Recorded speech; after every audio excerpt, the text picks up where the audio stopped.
All right, so today we're going to do a deep dive into this guided meditation from YouTube. Okay. It's called Guided Meditation for Self-Love and Healing. hmm And it's from this channel, Meditations by Gurudev. Okay. I don't know about you, but sometimes like those self-help titles can be a little cheesy. Right. But I'm pretty curious to see what we uncover here. Yeah, well, it starts in a way that really immediately grabbed my attention. Okay. It doesn't shy away from the physical at all. Okay. It asks you to acknowledge your body, your weight, your age, the whole deal. Yeah, I have to admit, when I first heard that, I was like, wait, am I supposed to be meditating on my bathroom scale? Yeah. But it gets even deeper than that, right? It does. It goes on to describe our bodies as this collection of ancient atoms, borrowed from the earth and destined to return to it. Oh, okay. Now that's thought-provoking. Yeah. It makes you realize, we're part of something so much bigger, Yeah. right? It's an incredible cosmic cycle. It's almost like we're just temporary caretakers of these atoms. Yeah. You know, what does that make you think about? It really highlights the interconnectedness of everything. We're not these isolated beings. We're woven into the very fabric of the universe. Right. Which is a pretty humbling realization when you think about it. Totally. And from there, the meditation shifts to the breath. Okay. It calls it a life force that we should honor. Isn't it funny how we usually take breathing for granted? Right. It's such a simple act, but it's literally keeping us alive. It is. And the language of honoring the breath I thought was interesting. Yeah. It encourages this sense of reverence for something we often do unconsciously. Right. Could that simple shift in perspective change how we experience each breath? That's a good question. Instead of just breathing, we're actively appreciating it. Yeah. And then the meditation takes us on this journey of expanding awareness. Yes, it uses visualization. Okay. So you start by becoming aware of the space immediately around your body. Then it expands to the walls of the room, and ultimately it stretches all the way out to the sky and the stars. So it's like zooming out from a close-up to a wide-angle shot, Yeah, but with your awareness. exactly. Has that kind of perspective shift ever helped you feel less overwhelmed by daily worries? Absolutely. When you connect to that vastness, it can really help put your problems into perspective. You realize you're a part of something so much grander than just your immediate worries. And then there's this part that really caught my attention. Okay. The emphasis on smiling, both internally and externally. It's a fascinating concept. Yeah. Can you imagine trying to smile with your internal organs? Smiling with my liver. Yeah. I don't even know if that's anatomically possible. Yeah. But I get the idea, radiating a sense of joy from the inside out. Exactly. And it ties into this idea that our physical expressions can actually influence our emotions. Oh, interesting. There's a whole field of research on this, the facial feedback hypothesis. So maybe faking a smile could actually lead to genuinely feeling happier. Now that's a life hack I could get behind. It's worth exploring, and it connects to the ultimate aim of this meditation: Okay. cultivating a state of peace and letting go. Yeah, that's something I definitely need more of in my life. I'm constantly feeling like I need to be doing something, achieving something. Right. It's exhausting. It is. This meditation encourages a different approach. Okay. It emphasizes releasing effort and simply allowing yourself to be. There's even this phrase, reposing in yourself, that I found intriguing. I love that phrase. Yeah. It speaks to creating an inner sanctuary, a place of complete self-acceptance. That's where true peace comes from, not from external achievements or validation.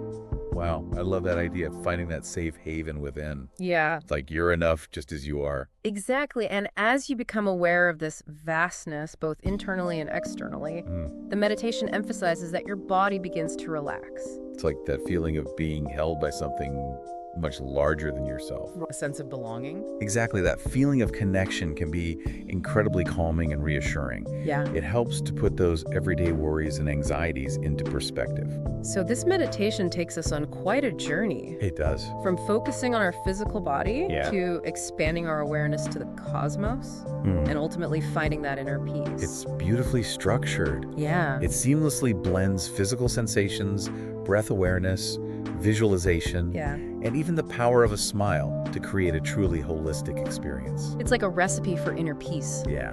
with each ingredient playing a crucial role in achieving that final state of calm and serenity. What's remarkable is that it also emphasizes that this peace isn't something you find once and you're done. Right. It's an ongoing process. Exactly. Self-love and healing aren't destinations, but ongoing journeys. And this meditation seems to offer a set of tools we can use to keep moving forward on those paths. I'm already feeling more relaxed just talking about it. Me too. So we've explored the steps of the specific guided meditation. Right. But I'm also curious about the science behind these practices. Okay. Is there evidence that this stuff actually works? There is. In fact, the research on meditation is quite fascinating, Right. and that's what we'll delve into next. Welcome back to our deep dive into guided meditation. We've unpacked a specific meditation, Right. and I'm excited to kind of shift gears a bit Okay. and explore the science behind these practices. Oh, let's get into it. Okay. I'm all about evidence. Yeah. So what does science actually say about whether meditation works? Well, for starters, research has shown that meditation can have a profound impact on the brain. Okay. Studies using brain imaging techniques like fMRI have revealed that regular meditation practice can actually change the structure and function of the brain. Well, hold on. You're saying that sitting quietly and focusing on my breath can actually rewire my brain. Right. That sounds pretty wild. It might sound incredible, but it's true. Wow. For example, studies have found that meditation can increase the thickness of the cortex, particularly in areas associated with attention, emotional regulation, and compassion.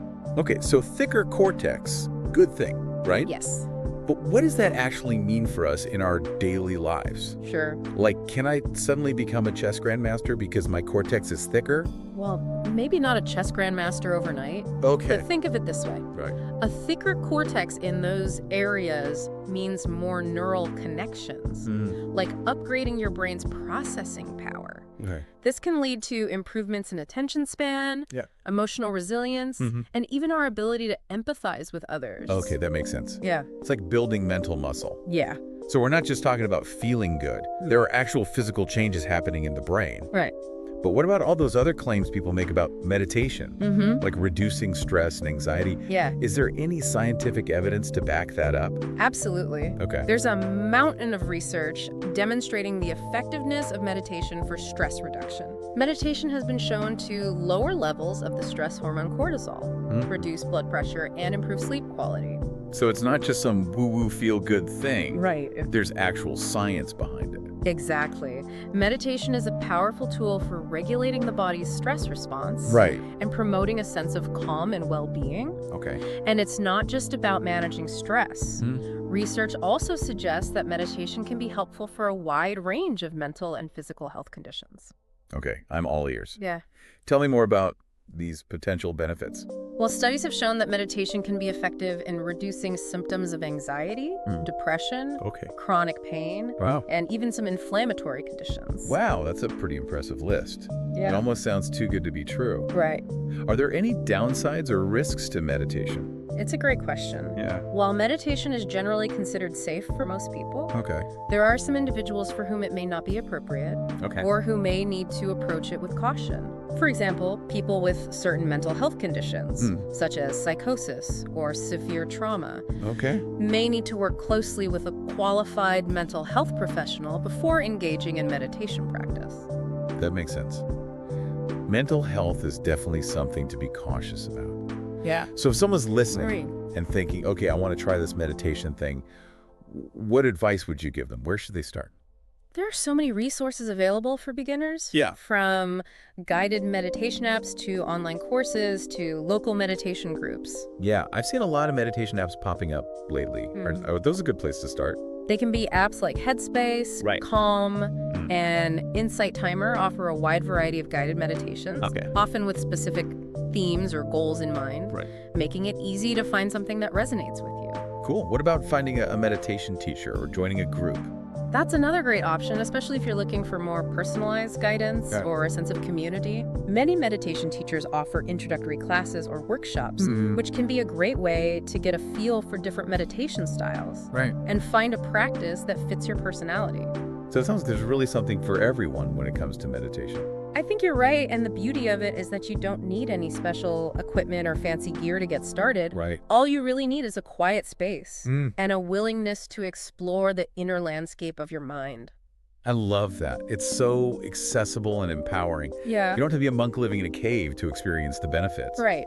But I am curious from your perspective, what's the most compelling reason to meditate? For me, it's about cultivating a deeper connection with myself, Okay. a sense of inner peace and clarity that transcends the ups and downs of daily life. That makes sense. It's like creating a sanctuary within yourself. Yeah, A place of refuge and renewal. exactly. We've talked about the brain benefits, the stress-reducing effects, and potential risks. But is there anything else we should know before we move on to the different types of meditation? Yeah. Right, so we've explored like the science behind meditation. Right. And how it can actually change our brains. Yeah. Now, I'm really curious to hear more about like the different types of meditation. Oh, Seems like there are so many options out there. there are. Yeah. And that's a good thing because it means there's likely a style that resonates with just about anyone. Okay, so let's break it down. What are some of the most common types of meditation? Well, you've probably heard of mindfulness meditation. Right. It's one of the most popular types, and for good reason. It involves focusing on the present moment without judgment. Right, I've tried that before. Paying attention to your breath, noticing your body, and observing thoughts and feelings without getting swept away by them. Exactly. It's about cultivating a sense of awareness and acceptance of whatever arises in your experience, whether it's pleasant or unpleasant. Right. This can be especially helpful for managing stress and anxiety because you learn to observe those thoughts and feelings without letting them control you. That makes sense. Yes. So what else is out there? Okay. What if I'm not just trying to chill out, but actually want to cultivate more positive emotions? Then you might be interested in loving kindness meditation, Okay. also known as metta meditation. Ooh, that sounds intriguing. Tell me more. It's a beautiful practice that involves cultivating feelings of love, compassion, and kindness. Okay. You start by directing these feelings toward yourself, which can be surprisingly challenging for some people. Right. Then you gradually expand that love outward, Okay. first to loved ones, then to neutral people, then even to people you find difficult, and eventually to all beings everywhere. Wow, that's powerful. It's like sending out good vibes into the world. It is. I can see how that could be really transformative, not just for individuals, but for society as a whole. Okay, what other types of meditation should we know about? Have you ever heard of walking meditation? Is that like when I'm walking down the street and totally zone out? Well, not quite. Oh, okay. Walking meditation is about bringing mindfulness to the act of walking. Instead of letting your mind wander, you pay close attention to each step, the movement of your legs, the feeling of your feet on the ground. Oh, interesting. So it's a way to bring mindfulness into everyday activities. Exactly. And there are many other types of meditation we could explore. Transcendental meditation, Vipassana meditation, Zen meditation, Right. each with its own unique approach and techniques. Wow, there's so much variety. It's almost overwhelming. It can be. Any tips for someone who's feeling a little lost and wants to figure out where to begin? The best advice I can give is to experiment and find what resonates with you. Okay. There's no one right way to meditate. It's about finding a practice that feels good and fits into your life. So it's kind of like trying on different shoes until you find the perfect fit. Exactly. You might try out different guided meditations, attend a few introductory classes, Right. or explore different meditation apps. Don't be afraid to try something new and see how it feels. I think that's great advice for anything new you're trying to learn. It's Yeah. all about the journey, not the destination, right? Exactly. Well, unfortunately, our journey exploring guided meditation is coming to an end, Right. but I feel like I've learned so much. Me too. It has been a pleasure exploring this topic with you. Absolutely. Hopefully our listeners are feeling just as empowered to embark on their own meditation journeys. I'm sure they are. We've gone from the basics of guided meditation to understanding the science behind it, Right. to discovering all the amazing types of meditation out there. Yeah. What stands out to you the most? For me, the most important takeaway is that meditation is not just for monks or mystics. Right. It's a practice that's accessible to everyone, regardless of their background or beliefs. And it has the potential to bring greater peace, clarity, and well-being into our everyday experience. Absolutely. So as we wrap up this deep dive, I encourage you to take a moment to reflect on what you've learned.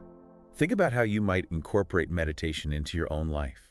Whether it's 5 minutes of mindful breathing each morning, a guided loving kindness meditation before bed, or simply bringing more awareness to your daily walk, Right. there are countless ways to connect with your inner self. It's about cultivating those qualities of peace, presence, and compassion that we all have within. Remember, the journey inward is a lifelong adventure, Right. and each step we take brings us closer to that place of peace and wholeness within. Well said. Until next time, keep exploring, keep growing, and keep shining your light.